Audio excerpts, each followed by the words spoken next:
साहित्य समाज का दर्पण होता है। जैसा समाज होता है वैसा उस दर्पण में प्रतिबिंबित भी होता है, और साहित्यकार उस समाज में जो कुछ घट रहा है उसको अपने शब्दों के माध्यम से, अपने सृजन के माध्यम से इस पूरे विश्व के समक्ष रखने का प्रयत्न करता है। नमस्कार, मैं हूं विवेकानंद शर्मा और आप देख रहे हैं the Vivek views. The Vivek views का यह खास एपिसोड आपके लिए एक नई जानकारी लेकर आया है। जी हाँ, इस एपिसोड में मैं आपका परिचय करवाऊंगा हमारे एक सहयोगी से, और वो परिचय मैं करवाऊं उसके पहले आपको जानकारी यह देना चाहता हूं कि द विवेक व्यूज़ में अभी तक आपने राजनीतिक विश्लेषण सुने होंगे, द विवेक व्यूज़ में आपने पर्यावरण से संबंधित वीडियो देखे होंगे, सामाजिक सरोकार से संबंधित वीडियो देखे होंगे, अनेक लोगों के साक्षात्कार देखे होंगे, लेकिन अब हम आपके लिए लेकर आए हैं हमारा साहित्य।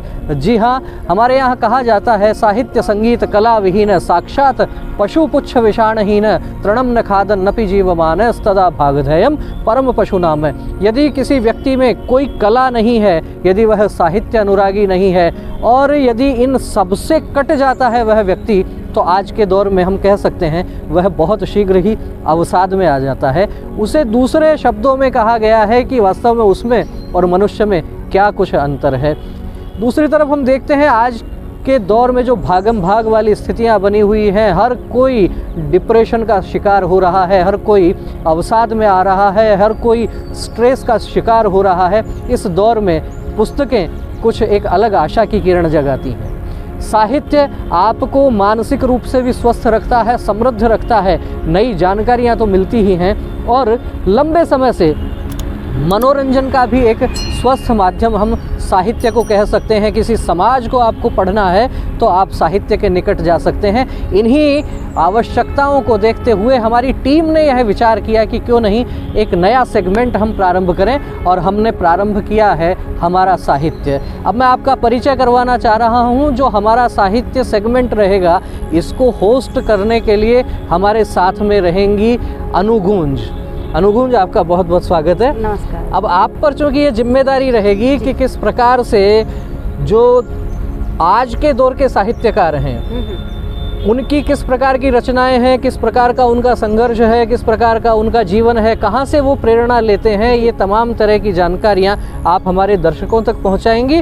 और आपको यह भी मैं निवेदन करना चाहता हूँ कि इस दौर के जो साहित्यकार हैं हम उनके साक्षात्कार करेंगे, उनकी रचनाओं पर हम बात करेंगे।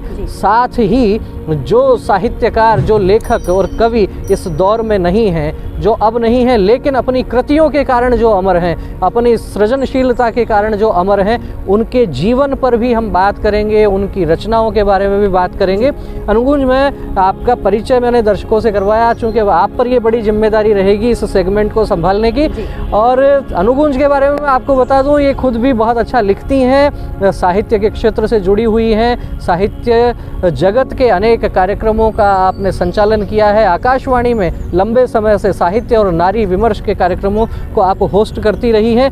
क्या कुछ सोच रही हैं, कैसे, कहां से शुरुआत करेंगी, किस प्रकार की चीज़ों को आप अपने शो में इसमें स्थान देना चाहेंगी? अच्छा, ये बहुत ही अच्छा रहा कि मैं आप लोगों से जुड़ी और ना ये कार्यक्रम करने का मुझे मौका मिला, क्योंकि मैं बहुत ही लंबे वक्त से सोच रही थी कि कुछ इस तरह का कार्यक्रम लोगों के लिए लेकर आऊँ जो साहित्य से लोगों को जोड़े रखे।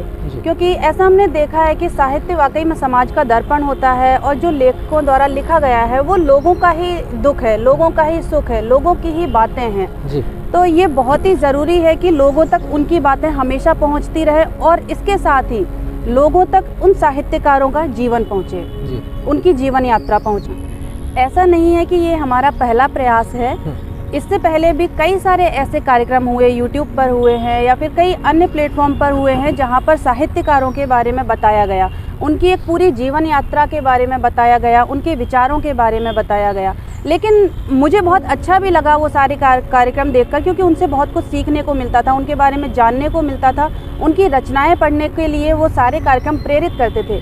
लेकिन फिर हुआ क्या कि बीच में ही वो कार्यक्रम कुछ एपिसोड के बाद में बंद हो गए, तो वो जो जानने की ललक थी, उत्साह था, वो खत्म हो गया कि अब इससे आगे के कवियों के बारे में, लेखकों के बारे में कहाँ से जाना जाए जी। तो हमारा ये प्रयास रहेगा इस कार्यक्रम के जरिए कि हम ज़्यादा से ज़्यादा ऐसे लेखकों को, ऐसे साहित्यकारों को जो बहुत ही अच्छा कर रहे हैं अभी वर्तमान में भी, और जो पहले भी बहुत अच्छा लिख कर गए हैं, जिन्होंने हिंदी को, उर्दू को एकदम धनी किया है, बहुत ही अच्छा अपना योगदान दिया है जी। उनके बारे में हम निरंतर लोगों को बताते रहें, निरंतर उनकी जीवन यात्रा के बारे में बताते रहें, उनकी जो लेखनी है, उनकी जो रचनाएं हैं, उनसे परिचित कराते रहें लोगों को। तो हम चाहेंगे कि ये कार्यक्रम है हम एक बहुत ही लंबे समय तक लेकर जाएं, ताकि हम ज़्यादा से ज़्यादा कवियों के बारे में, शायरों के बारे में, उपन्यासकारों के बारे में, कहानीकारों के बारे में लोगों को बता सकें। तो मित्रों, ये अनुगुंज ने अपने विचार आपके साथ में साझा किए, और मैं निश्चित रूप से आपको ये कहना चाहता हूँ कि इस सेगमेंट के माध्यम से एक और जहाँ हम हमारी पुरानी प्राचीन साहित्य की समृद्ध परंपरा है, उस परंपरा के पुरोधाओं से आपको परिचित करवाएंगे। उसके साथ ही वर्तमान समय के जो साहित्यकार हैं, जो गज़ल लिखने वाले लोग हैं, जो शायर हैं इस क्षेत्र में, जिनका अच्छा नाम है, उनके साथ भी हम चर्चा करेंगे। और चर्चा करेंगे हम नवांकुरों से भी, नवोदित कवियों से भी, नए लोग जो नया कुछ लिख रहे हैं, नई प्रेरणा, युवा रचना, युवा कलम, उनके साथ भी आपके साथ में उनके विचार भी हम साझा करेंगे। तो आप इस चैनल के साथ जुड़े रहिए। इस नए सेगमेंट के बारे में आपका क्या कहना है, अपने विचारों से हमें अवश्य लाभान्वित कीजिए। आपके विचार हमारे पास आएंगे तो हम कोशिश करेंगे और कुछ बेहतर करने की। आप देखते रहिए द विवेक व्यूज। बहुत बहुत धन्यवाद। नमस्कार।